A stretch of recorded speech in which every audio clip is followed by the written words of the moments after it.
Good afternoon, ladies and gentlemen. Once again, would like to thank all the members of the media, and on behalf of Sheriff Haleigh and our brothers and sisters in law enforcement and all of the agencies that participated, the FBI, the Florida Department of Law Enforcement, Team Adam, our surrounding law enforcement agencies, you guys have been great in helping us get the word out about locating Haleigh.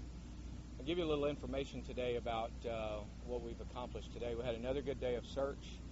Our friends from EquiSearch had about 250 people today, and that included some law enforcement officers that were mixed in with them. We had a couple of areas that we wanted to take a look at that were outside of our immediate search area. I just talked with Mr. Miller just a couple minutes before we went on, and he indicated that it was a good search. They went to all the areas that we had asked them to, and they didn't locate anything that they found to be suspicious. While we're on that topic, yesterday we reported that that some of the search team had located a couple of items of interest. Our crime lab folks have taken a look at those, and they have determined that they're of no significance to the investigation. And basically the philosophy is that if it didn't grow there, we want to look at it. So we were glad to know that those things panned out. In addition to our ground search today, we've continued our air operations, our water operations. We again had some divers in the water. Tomorrow the plan is to search another couple of locations, and again our friends from EquiSearch and all their volunteers and some law enforcement officers intermingle with them. They'll be looking at a couple more areas. We're going to continue our water operations and air operation tomorrow. We're suspending the dive operations. I'll be glad to take a couple of questions. Yes, ma'am. How does the outcome for the search change as every day passes? How do you guys look at it? Is it going to affect how hard you're going to go after looking for it? Well, as you know, we're into day 5, and our searches began on day 1 when we pushed the red button for our CART response. As you know, we had about 130 officers on the ground with just in a short amount of time, and those searches have continued throughout the week. We'll after tomorrow, we're going to all sit down and evaluate all the areas that we've searched throughout the week and make a determination as to do we need to continue to expand, or are we satisfied that those areas that we've taken a look at have been covered thoroughly. As we mentioned yesterday, we've gone over the house over on 202 Green Lane many times, and the areas immediately surrounding 202 Green Lane, we've been back over those areas numerous times, and most likely we'll continue to go over those again just to ensure that we haven't missed anything.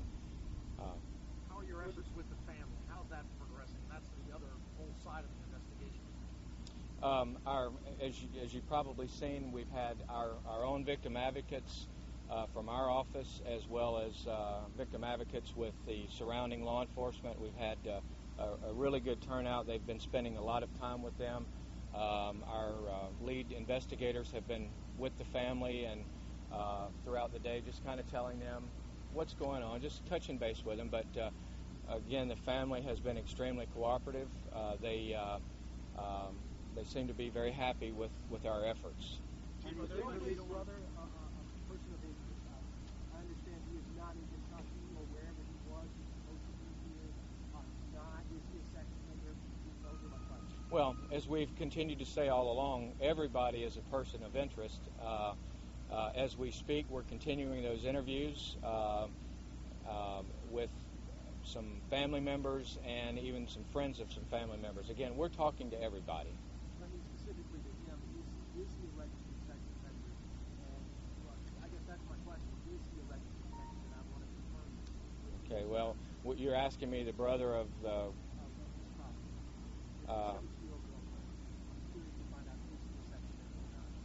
I can't answer that question right now, and again, we're following everybody and all leads. Maybe you can make aware that the child's been taken out of the state, and if so, are they being treated regularly?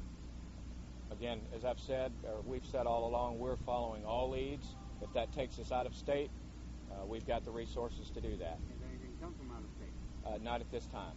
Why did you suspend dive efforts? Well, we've been in the water for 5 days today, and we just made that decision that we've scoured that entire area out there. And as we've reported earlier, we used sonar, side sonar, that was a couple of days ago, and they detected an old refrigerator and some logs and things like that. But at this point, at least for tomorrow, we've just suspended the dive operation for tomorrow. Yes, but there's no significance to that. It's just we just decided, but because we've searched that entire shoreline over there, we've just decided to suspend that for tomorrow. They talked about bringing in even more high-tech equipment. I know that was mentioned yesterday. The sonar that you're talking Right. about, some sensing devices. Has that been done? And what is the helicopter? What are they picking up? Well, the purpose of the helicopter is to continue to monitor the shoreline. Of course, look in to fly the wooded areas. At night, when the helicopter comes out, they use the FLIR system. That's the infrared system, which detects heat. So that was the purpose of using the helo. We're hearing that some volunteers that want to help in the search are being turned away. Are you still relying on law enforcement and experts to search? With the areas that we've got right now, and some of the confined areas, with the number of volunteers that have come forward, of course they take photo ID, and we're concerned about safety and security with those folks. But at this point, it just doesn't call for 1,000 people. We've been doing very well with the number of personnel that have been showing up to volunteer. So what is that number? Chief, there's a growing sense of kind of gloom and hopelessness among the people that some of us have talked to in town, family, even volunteers, that the girl is still alive and they find her alive. What do you guys, do you still hold up? We're as optimistic right now as we were on day one that we're going to find Haleigh, and we will remain optimistic.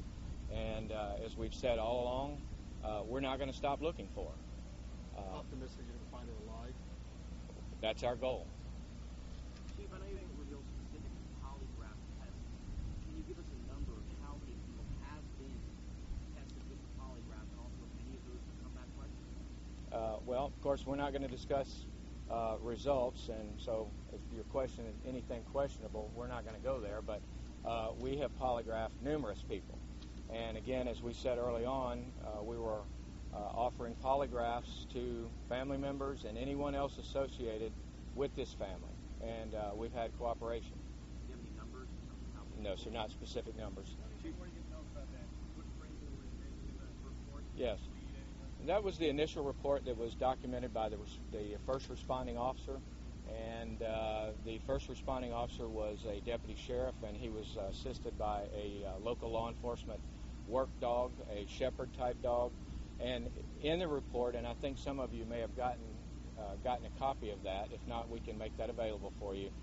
There's an indication that the mother told officers that she and her daughter, that the girlfriend and Haleigh had walked down toward the area. That was kind of a path that they took. It was on hard road. So there was, I think there was some confusion about that, but that was just the initial search. That was on morning one. You didn't determine that wasn't her footprint? No, that's we've. I mean, it's in the report. It was relevant at the time, but that's not. It's not of significance at this time.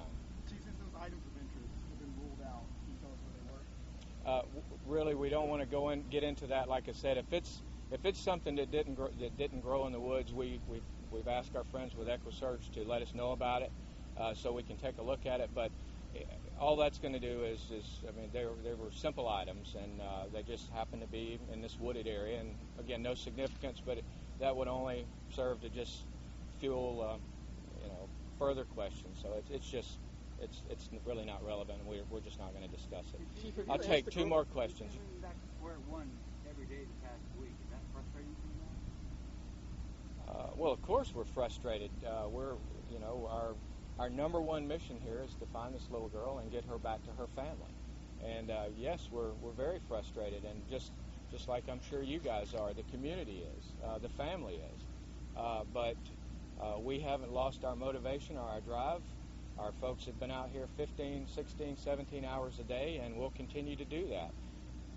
So, Pete, did you ask the girlfriend not to talk to the media? I mean, we did not. We have not. The conversations that we've had with the girlfriend, the father, any of the immediate family, that is strictly their option if they want to speak to the media or not. I'll take one more question. We've been told that some law enforcement officers have been put on standby for some of the Central Florida area to come and relieve some of the officers who are searching here. Have you activated any of those officers from Baker City or any other municipalities to come up here and help? Typically what happens, the Sheriffs Association of Florida is a very tight group. The sheriffs look out for one another as well as the police chiefs. We all have a good working relationship. And on day one, Sheriff Haleigh, I think, had 30 sheriffs in Florida calling him saying, whatever you need. Typically what we try and do is use our brothers and sisters from surrounding counties, and we've used Marion, which is to our south, and Nassau, St. John's, Volusia. And we try and utilize those resources because they're fairly close, because at the end of the day when they get through, they don't have to drive 200 miles back. But as this thing progresses, if it's necessary, then we'll utilize those further away resources. Thank you very much.